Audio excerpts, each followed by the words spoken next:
ओ देव बेटा, हाँ जी पापा। जरा अपना स्कूल का बस्ता तो लाओ। देखना चाहता हूँ कि आजकल तुम्हारे विद्यालय में क्या चल रहा है। जी पापा, अब तो पिटाई पक्की है। अरे देव बेटा जाओ, अपने पिताजी को अपनी कॉपी दिखाओ। हे भगवान, अभी अगर बिजली चली जाए तो आज की मार टल सकती है। पिताजी, लाइट चली गई, कुछ दिख नहीं रहा। हम्म, सुनती हो? जरा लालटेन तो जलाओ। अरे देव महाराजा, देवा। भाई साहब, क्या टाइमिंग थी। अगर लाइट नहीं जाती तो आज पापा से ठीक ठाक पिटाई होती।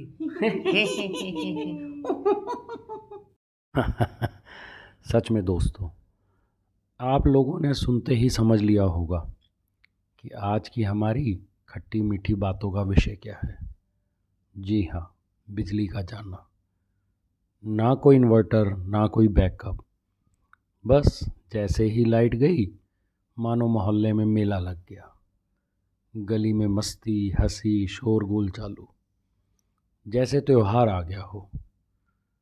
आपको भी याद होगा ना वो ज़माना, जैसे ही बिजली जाती थी, बुज़ुर्ग बाहर खाट डाल लेते थे, पापा लोग दोस्त मंडली में गप्पे मारते, और मम्मियाँ मम्मियाँ अपनी सहेलियों संग बातों में मशगूल। और हम बच्चे हम बच्चे तो जैसे छूटे हुए पटाखे थे। कोई लुका छिपी खेल रहा होता, कोई स्टापू, कोई रस्सी कूद, तो कोई आइस पाइस चिल्ला रहा होता। फिर आती थी वो डरावनी सी एक आवाज़, अरे बच्चों, जरा शोर कम करो। 2 मिनट का सन्नाटा, और फिर वही हा हा ही, वही शोर, वही धमाल, वही बचपन। उस समय तो बस थोड़ी सी हवा चली, बत्ती गुल। हल्की बारिश पड़ी, बत्ती गुल। लगता था जैसे बिजली भी हमसे लुका छुपी खेल रही हो। असल मज़ा तो तब आता था जब घंटों लाइट नहीं आती थी। तब छत पर खटिया बिछ जाती थी, सब इकट्ठे होते, कोई चुटकुले सुनाता, कोई कहानियाँ, और सब बच्चे मिलकर। हमारे लिए तो जैसे एक उत्सव था वो अंधेरा। ना कोई स्कूल का टेंशन, ना होमवर्क की चिंता। और वैसे भी उस समय मास्टर जी भी मोहल्ले और आसपास के ही हुआ करते थे, तो उन्हें भी पता होता था, बत्ती नहीं थी मतलब होमवर्क की छुट्टी।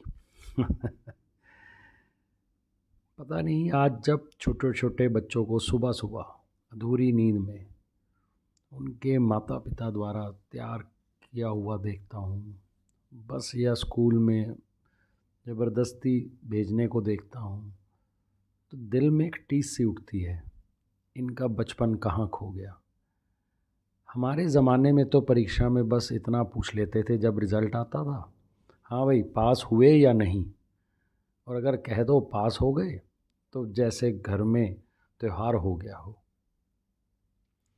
देखिए ना, बातों ही बातों में आपके कमेंट्स की बदौलत एक और किस्सा जुड़ गया। आप लोगों की बातें, आपकी यादें, यही मेरे हर वीडियो की जान है। तो चलिए अब बात करते हैं आपके कमेंट्स की। रेनू शर्मा जी, क्या बात है। आपका ये किस्सा पढ़ते ही जैसे मेरे सामने पूरा दृश्य जिंदा हो गया। वो धप्पा मारना, वो अंधेरे में आँख फाड़ फाड़ कर दोस्तों को ढूंढना, और अचानक पीछे से कोई आकर चौंका देता। सच्ची में उस वक्त डर और हंसी दोनों का कॉकटेल बन जाता था। और वो टीन का डिब्बा लेकर अंताक्षरी, अरे वाह, कहीं बैंड बाजा वाला दूल्हा ही ना निकल आता। जोश ऐसा कि मोहल्ले वालों को भी लगे कहीं किसी की बेटी की शादी तो नहीं हो रही। धन्यवाद रेनू जी। आपके कमेंट सिर्फ बातें नहीं, ये वो बचपन की ताज़ा हवा है जो एक बार फिर दिल को छू जाती है। ऐसे ही किस्से बांटते रहिए, क्योंकि जब आप बोलती हैं तो लगता है जैसे हम सब एक ही मोहल्ले की अलग अलग बालकनियों से एक ही कहानी देख रहे हैं। इला भटनागर जी, आपने बिल्कुल सही कहा। इतना समय एक साथ बिताने के बाद किसी के जाने पर लगता था जैसे घर से कोई अपना विदा हो रहा हो। जब वो दिन आता था कि गर्मियों की छुट्टियां ख़त्म होने वाली होती थी, रिश्तेदार वापस लौटने लगते थे, हम चुपचाप एक कोने में खड़े होकर बस उन्हें जाते देखते थे। ना कोई ट्रेन स्टेशन तक छोड़ने जाना चाहता था, ना कोई हाथ हिलाना, क्योंकि दिल से बस यही लग रहा होता था, कोई अपना हमसे बिछड़ रहा है। अगर आपके घर में कभी कोई ऐसा गया हो जिसके जाने के बाद आपका आंगन सूना लगना लगा हो, आपको कुछ खालीपन लगने लगा हो, तो कमेंट में उसका नाम लिखिए। शायद वो भी कहीं ना कहीं इस आवाज़ को सुन रहा हो। सुमित भटनागर जी, हम आपका बीता हुआ वक्त तो वापस नहीं ला सकते, लेकिन उस वक्त की यादों को ज़रूर ताज़ा कर सकते हैं। और सुमित भाई, हम अपनी पुरानी यादों का काफ़िला अब चल पड़ा है। आप जुड़े रहिए, अपनी यादों को यूं ही ताज़ा करते रहिए और हम सबके साथ बांटते रहिए। राधा प्रजापति जी, आपकी बातों ने सच में मन को छू लिया है। वो बचपन की गलियां, वो अपनों की हंसी और वो चेहरे जो अब प्रभु के चरणों में है, सब कुछ एक पल के लिए आंखों के आगे सामने आ गया। आपकी यादें सिर्फ आपकी नहीं, हम सबकी साझी धरोहर हैं। आप यूं ही जुड़ी रहिए, क्योंकि जब आप अपनी यादें बांटती हैं तो लगता है जैसे पूरा बचपन दोबारा जी रहे हैं। आपका धन्यवाद इन भावों को शब्दों में पिरोने के लिए। राधा प्रजापति जी, हम सबका बचपन सच में कहूँ कुछ ऐसा ही था। तभी तो आज इस परिवार का हर सदस्य अपने अनुभव इतने खुले दिल से बांट रहा है। आपका यह विचार कि आज के बच्चों का बचपन मोबाइल में खो गया है, काफ़ी हद तक सही भी है। और मुझे पूरा विश्वास है कि हमारे इस परिवार के अधिकांश सदस्य इस सोच से भी सहमत होंगे। तो क्यों ना हम सब मिलकर एक छोटा सा साझा प्रयास करें, जो आने वाली पीढ़ियों के लिए बचपन को थोड़ा और जुड़ा हुआ, जिया हुआ और यादगार बना सके। जैसा कि आपने बताया, आप अपने बच्चों से अपने समय की बातें साझा करती हैं, तो मैं मानता हूँ कि आपने उन्हें समय देकर उनसे जुड़ने की एक सुंदर शुरुआत की है और ये प्रयास ज़रूर रंग लाएगा। मुझे यकीन है कि हमारा ये पूरा परिवार ना सिर्फ इस पहल की स्वागत करेगा, बल्कि अपने अपने तरीके से इसका अनुसरण भी करेगा। यदि आप सबका भी इस विषय पर कोई विचार हो तो ज़रूर साझा करें। हम सबको आपके जवाबों का इंतज़ार रहेगा। प्रीत गागर जी, फ़र्क तो वाकई ही बहुत आया है। सच कहूँ, आपके संदेश के अंत में जो दिल बने हैं वो ये दर्शाते हैं कि वक्त वो भी बहुत बढ़िया था और ये भी कम नहीं है। आपकी इस सकारात्मक सोच के लिए दिल से धन्यवाद।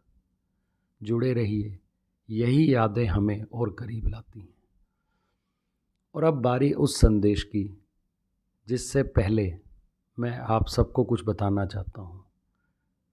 जैसा कि मैंने आपसे पहले भी कहा था कि अब आने वाले समय में मेरे जीवन के कुछ खास लोग हमारे इस स्नेह भरे सफ़र में किसी न किसी के ज़रिए, किसी न किसी किस्से के ज़रिए ज़रूर शामिल होते रहेंगे।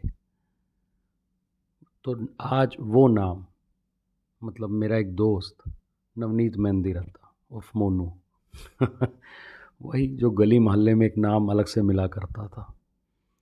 अब आप पूछेंगे कि ये मेरा दोस्त कब से है, तो सुनिए, बचपन से। इसकी और मेरी उम्र में मुश्किल से 2 माह का ही फ़र्क है। और अब हम दोनों बहुत जल्द अपनी दोस्ती के 50 साल पूरे करने जा रहे हैं।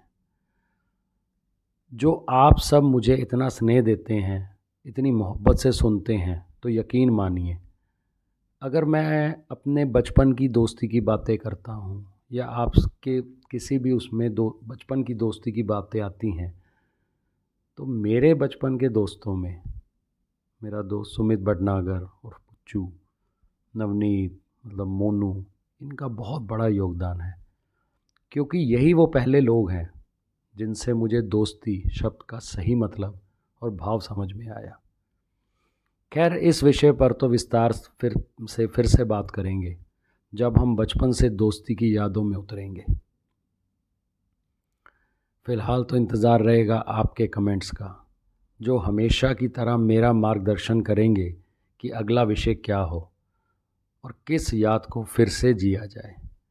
मैं तो हमेशा कहता हूँ, आवाज़ मेरी है, कहानी आपकी। ये सफ़र मेरा नहीं, हम सब का है। आप लिखते रहिए, मैं उन्हें आवाज़ देता रहूँगा।